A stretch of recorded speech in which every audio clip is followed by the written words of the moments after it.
part 2. Let's jump back into it. Okay, let's talk about the South Atlantic system. This was the trading system that really changed the fortunes of many European countries, especially England. It was the taking of slaves in Africa, the transportation of those slaves across something called the Middle Passage, which was where 20% of those slaves died. I mean, you can't even begin to understand the conditions that these slaves existed in. We'll talk about that in a little more detail in class. But so you have slaves coming from Africa to the Caribbean, to the New World, to these North American colonies, where they would be sold at auctions, put on these plantations where they would harvest sugar, tobacco, later on cotton. That product would then be taken and shipped back to England, where England would create finished products. Then they would trade those finished products out to other places in the world, and you basically had this triangle trade that existed. This was the most lucrative economical situation going on for Europe. It made them very, very wealthy, incredibly wealthy actually. So they had to protect it at all costs. There were many wars fought over the South Atlantic system, without a doubt. Of course, moving these slaves from Africa to these American colonies will eventually lead to the creation of an African American community. Now, white people didn't want that in the beginning. They liked putting slaves from different areas of Africa together. You know, they spoke a lot of different languages, so they lumped them together, and they felt like if the slaves couldn't speak the same tongue, then there was a lot less chance that the slaves would rebel against them, and that was kind of a big thought of theirs. However, over time, slaves would eventually create their own new language, which was basically a mixture, depending on where they were, of English or French, and kind of an African tongue called Gullah. And so eventually slaves could communicate with each other quite well. There was also an African American community that resulted because of the fairly equal numbers of women and men that were transported as slaves. It wasn't just men that were put on ships and brought over to the New World, it was women as well. So they married. African American marriages were very stable. A lot of times you had a man and woman, as long as they weren't sold off by their master, were married for life. They kept their customs. They passed down religions such as Islam. Many of these slaves had been converted to Islam hundreds of years before, and they would pass that on to their children.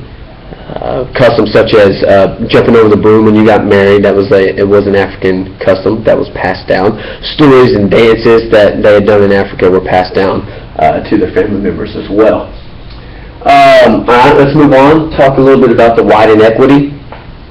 Not all white people were created equal, of course, in America. And it always has been a story of haves and have-nots, but when I look at white inequity, I definitely want to focus on the Chesapeake region and the southern colonies, where you had this aristocracy that was beginning to emerge.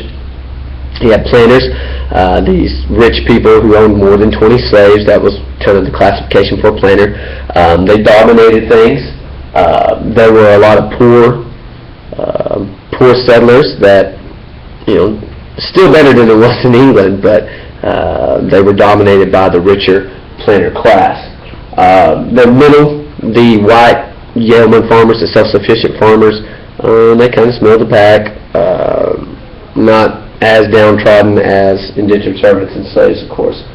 Okay, and lastly, we'll talk a little bit about the politics of mercantilism. I hope you remember mercantilism from world history. Quite simply, it is the idea of a favorable balance of trade, meaning that you sell more than you buy.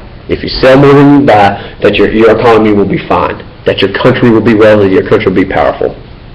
So to do that, they had to make sure and protect their investments in the New World, cotton, tobacco, and especially sugar. Okay, so let's look at some of our essential questions. What factors led to the creation of distinct colonial regions in British North America? When we talk about that, think about the fact that the Chesapeake region, with its fertile soil, lended itself to slavery, and you had this aristocracy that emerged in that region, so that's very distinct. Also think about the Dominion of New England, and that idea of salutary neglect, where the Puritans got their charters taken away from them, and You have this distinct New England colonial thing going on. Very different people up there than the people of the Chesapeake. How did relations between colonists and Indians evolve over time? Think about back to your Quakers, the fact that Quakers got along real well with Indians because they were pacifists. But understand the big picture here. More and more Europeans are coming to the New World. All the best land is already taken by the rich people. That's on the coastline for the most part. And of course the only way you can expand is west. The Indians continually get pushed back west, west, west, west. Land is taken from them. Conflict, of course, is going to ensue from that, but the Indians lose time and time again. And you guys know the story. You know that the Indians, of course, will lose in the end. So keep an eye on the relationships, the changing relationships between colonists and Indians. Also look at how the relationships stay the same. Change in continuity. Let's take a look at our big themes here, our ESPG. The economics, when I think of the economics, the first thing I look at is the politics of mercantilism. This dominates what England and other European nations are going to do. They got to sell more than they buy. They got to take care of that South Atlantic system. Okay, so both of these fit into economics. Socially speaking, African American community, without a doubt, that's a social aspect. There's a social aspect of the growing aristocracy in the Chesapeake. There's a social aspect of the equity of the Quakers, the fact that men and women there are more equal than they are in other places. Geography, of course, plays a huge role in all of this, because without the geography, you don't have the aristocrats develop in the Chesapeake and southern colonies. The geography of the middle colonies and the northern colonies does not lend itself to slavery, so you don't see slavery evolve in those areas.